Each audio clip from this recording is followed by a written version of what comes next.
సీట్లను, అక్కడ ఉన్న అసెంబ్లీ సీట్ల రిజర్వేషన్లను వీటన్నిటిని మార్చుకోవడానికి 2001లో చట్ట సవరణ అటల్ బిహారీ వాజ్పేయి గారు చేశారు. ఆ ప్రాతిపదికన జరిగిన నియోజకవర్గాల పునర్విభజననే 2009లో ఉమ్మడి ఆంధ్రప్రదేశ్లో ఉన్న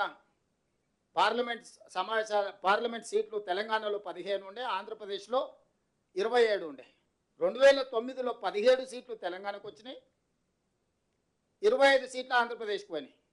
ఆనాడు 107 అసెంబ్లీలు తెలంగాణలో ఉండే, 187 సీట్లు ఆంధ్రప్రదేశ్లో ఉండే, 119 సీట్లు తెలంగాణకు వచ్చి 175 సీట్లు ఆంధ్రప్రదేశ్కి పోయినాయి 2009లో.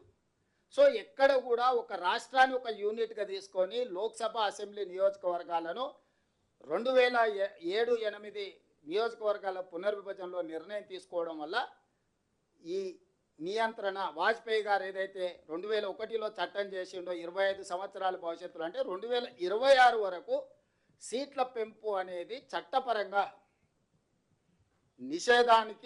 నిషేధం విధించడం జరిగింది. ఈరోజు నరేంద్ర మోడీ గారు చేస్తున్న చర్యల వల్ల మొదటి నుంచి జనాభా ప్రాతిపదికన ఏదైతే మూల సూత్రంగా పెట్టుకొని నియోజకవర్గాల పునర్విభజన జరిగిందో ఆ ప్రాతిపదికన చేస్తే ఉత్తరాదిన విపరీతమైన జనాభా పెరిగిపోయింది, దక్షిణాదిలో జనాభా తగ్గిపోయింది, జనాభా నియంత్రణకు జరిగింది. కాబట్టి ఎట్టి పరిస్థితుల్లో మేము దానికి ఒప్పుకునేదే లేదు అని తమిళనాడులో స్టాలిన్ గారు, నేను కర్ణాటక నుంచి దక్షిణాది రాష్ట్రాల నుంచి ఒక పెద్ద ఎత్తున దక్షిణాది రాష్ట్రాల ముఖ్యమంత్రుల సమావేశాన్ని ఏర్పాటు చేసి మేము నిరసన తెలపడమే కాకుండా ప్రధానమంత్రికి లేఖ రాసినాం.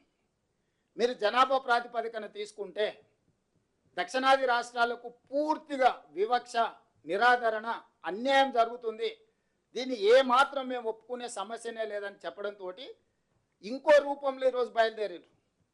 దామాషా ప్రకారం అని ప్రోరేటా, అంటే 543 సీట్లు ఉన్న దాంట్లో 50% సీట్లు పెంచుతాము, అంటే 272 సీట్లు మేము పెంచుతాం, 50% నెంబర్.